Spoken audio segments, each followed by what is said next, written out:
Le subjonctif est souvent associé au subordonné, mais il existe des situations dans lesquelles il peut apparaître dans une phrase indépendante ou principale.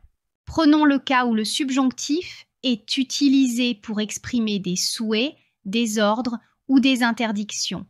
Cela se produit notamment dans des exclamations à la troisième personne. En effet, à l'impératif, il n'existe pas de conjugaison à la troisième personne, du singulier ou du pluriel, et c'est là que le subjonctif entre en jeu. Par exemple, on peut dire « puisse-t-elle réussir » ou encore « qu'il veuille bien se tenir tranquille ». Vous remarquerez que le subjonctif est souvent, mais pas toujours, précédé de la conjonction « que », comme dans l'exemple « que la chance vous sourit ». On utilise ici l'imparfait du subjonctif, marqué par l'accent circonflexe sur le « i » de « souris », ce qui est typique de cette conjugaison à la troisième personne du singulier. Le subjonctif peut aussi servir à exprimer l'indignation. Des phrases telles que « qu'il vienne » ou « qu'il ose et il sera puni » en sont des exemples. Dans la deuxième phrase d'exemple, le subjonctif ajoute une nuance d'hypothèse ou de condition. On pourrait paraphraser en disant « s'il ose, il sera puni ». Il y a ici une anticipation d'une action possible, ce qui confère au subjonctif une valeur hypothétique. On peut aussi utiliser le subjonctif dans une phrase indépendante pour exprimer des souhaits avec le verbe pouvoir et sans la conjonction que. Par exemple, dans « puissions-nous arriver à l'heure ».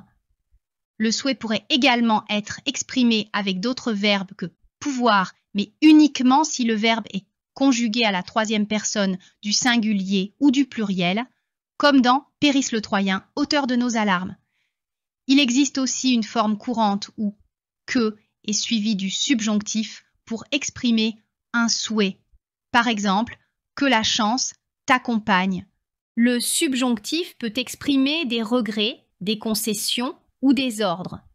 Par exemple, « qu'il fasse ce dont il a envie » ou encore « qu'il sorte immédiatement ». Pour exprimer un regret, on pourrait dire « put-il avoir été plus sérieux dans ses études ?»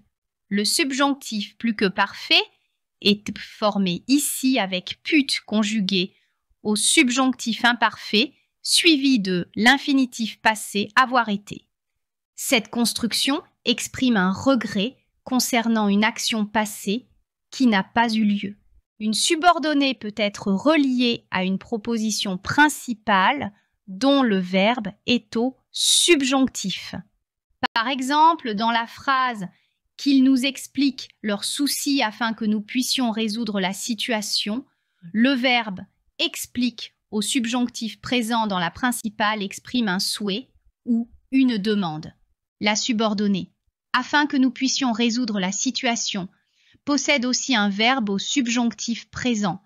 Mais là, nous sommes dans un cas classique où le subjonctif est dans la subordonnée et non pas dans une principale ou une indépendante. Ainsi, bien que le subjonctif soit couramment utilisé dans les subordonnées, il trouve également sa place dans des propositions principales ou indépendantes afin d'exprimer ses nuances habituelles: souhait, ordre, hypothèse, regret.